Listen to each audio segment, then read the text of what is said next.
When Life Gives You Tangerines Episode 5 Review. The thought of wanting to disappear. It doesn't always mean we want to die. Sometimes, it just means living hurts too much today. Episode 5 of When Life Gives You Tangerines captures that very moment, the quiet ache of simply being alive. In this episode, Aesoon's inner world is laid bare. Even after her notebook is torn apart, she keeps writing. But something has changed. Her words no longer feel bright.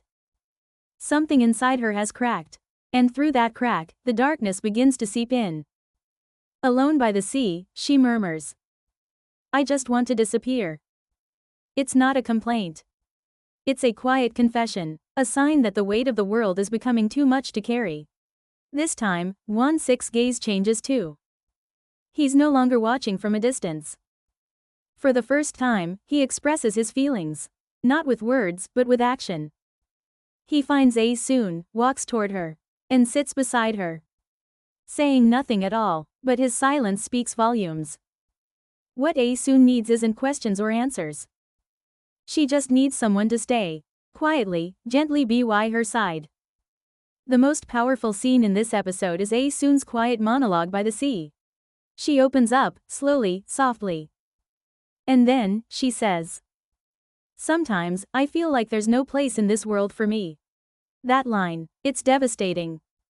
But it also touches something so deeply human. Because we've all felt that way. Even if just once. The direction in this episode is strikingly restrained. There's hardly any music. Not much dialogue either. But in that silence, every emotion rings louder. The sound of the wind, the waves. Even the silence itself feels like a character. It's this kind of storytelling that turns When Life Gives You Tangerines into more than just a youth drama. It becomes poetry. And of course, the performances carry it all home. IU gives one of her most layered performances here. She shows us Aesoon falling apart, and then slowly putting herself back together. There's a scene where she doesn't cry, but tries so hard not to. And that, somehow, hurts even more. Park Bo-gum delivers the quietest kind of kindness. Gwansik doesn't shout his love. He doesn't even say the word. But in his eyes, you see the purest form of care. As if his gaze is its own kind of poem. After watching this episode, I found myself sitting in silence. When Life Gives You Tangerines always moves at a quiet pace. But this episode was the deepest.